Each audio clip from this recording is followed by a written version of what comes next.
Happy Monday, everybody. Hope you're doing well. This is Earl Bryant coming at you from the New York City suburbs of Long Island.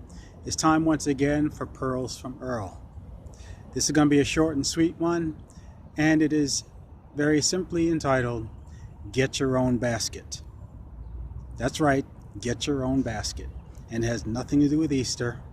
It has something to do with an event that took place nearly a week ago this month.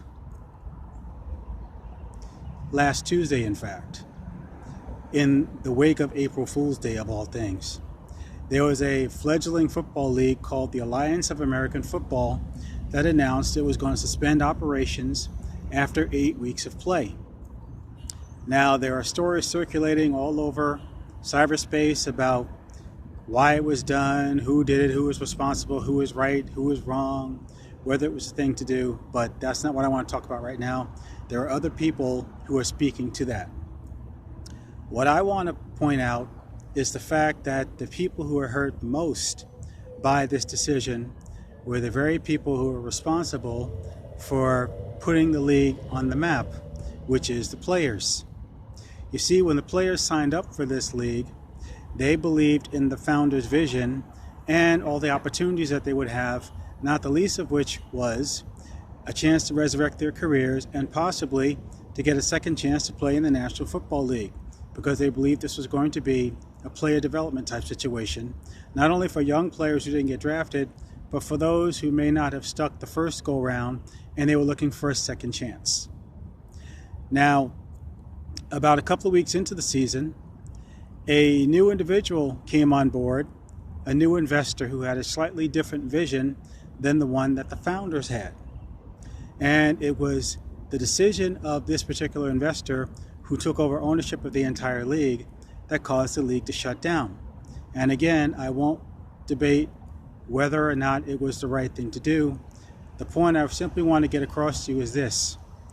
All the people who invested in this league, all the people who invested in the vision of the founders, the people who bought into this lock, stock, and barrel, 100%, all in, totally committed, were the ones who got hurt the most, because the people at the top who made the decision were not the ones who shared the vision of the founders, and they also were not the ones who made the promises to these players that they believed in, that they bought in.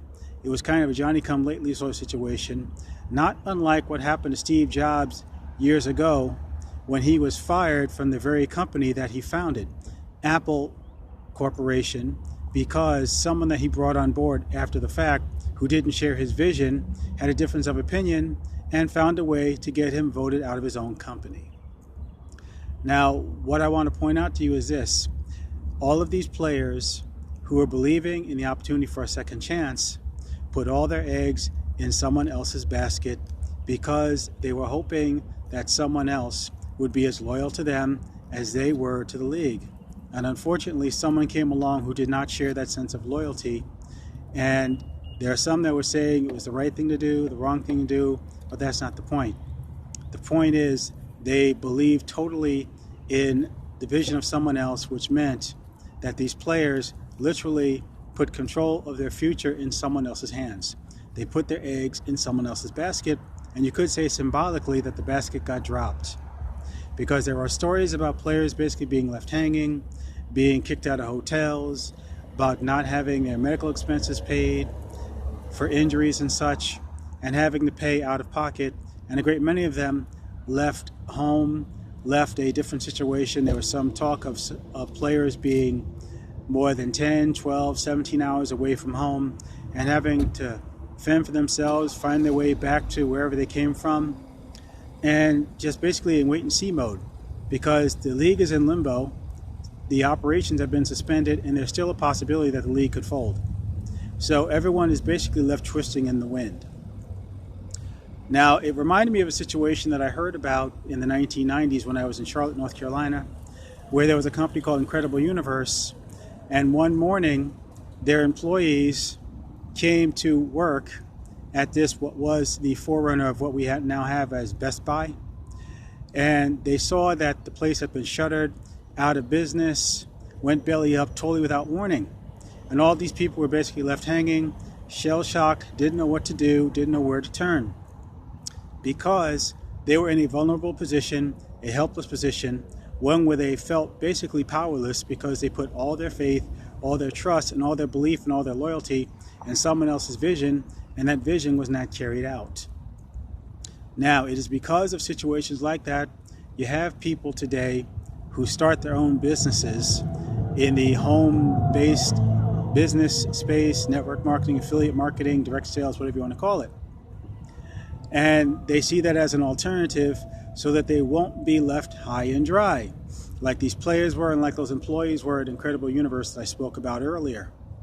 But at the same time, as well-meaning as they are with starting their own businesses, they can also put themselves in a vulnerable position because you're believing in someone else's vision and you're doing exactly what someone else is doing, which might not be suitable for you.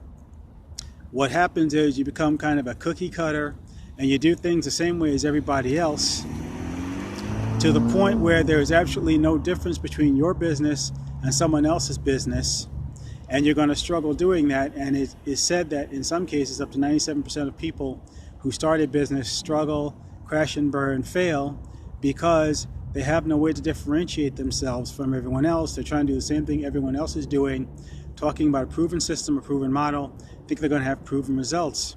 But it's going to be very hard to get those proven results if you cannot differentiate yourself from everyone else. You have to come out from among them. You have to stand out from the crowd. You have to find a way in the marketplace to make yourself stand out, step out, and speak out in a way that is totally different than everybody else. That's totally unique. That makes people sit up, sit up and take notice of you. And only when you do that will you have the opportunity to succeed, because what a lot of people don't understand is that your uniqueness, what makes you different, what makes you not quite the same as everybody else, is not a weakness, it's a strength. It's those little quirks about you, your little imperfections, is those things that make you relatable to everyone else. And it's relatability that is endearing. It's not perfection, it's being real, it's being genuine, it's being authentic, and it's being you.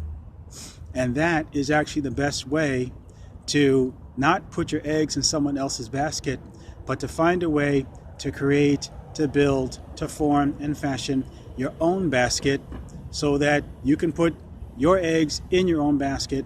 And even if you do put some eggs in someone else's basket, you still have something of your own that you can control, something that you can build upon, something that you can form and fashion in your image, so to speak, and after your likeness, and something that's going to work best for you, and it's going to help you to stand out from the crowd. So my message very simply to you is this: do not put all your eggs in someone else's basket. Get control of a basket, make a basket yours, put some eggs in that basket for yourself that can benefit you. And that way, in the long run, you will have a leg to stand on, and you'll always be able to stand and to grow and eventually to flourish. And that is today's Pearl from Earl. It's my hope that you got some value from what I just shared. If you did, please like, share, and subscribe, and send this message on to other people you believe can benefit from it. And if you would like to learn ways that you can stand out, step out, come out from among everybody else who's kind of the run of the mill, and use your uniqueness and your quirks and your personality not as a weakness but as a strength, I recommend and I invite you to click on the link in my bio so you can find ways to make yourself stand out and use your uniqueness as an advantage and as a strength rather than a weakness. This has been a Pearl from Earl. It has been my privilege and honor to share this with you. And until the next time when we gather around for a Pearl from Earl, I'm signing off from the New York City suburbs of Long Island saying take care, be well, be blessed and not stressed, and make it a fantastic 2019. Bye for now.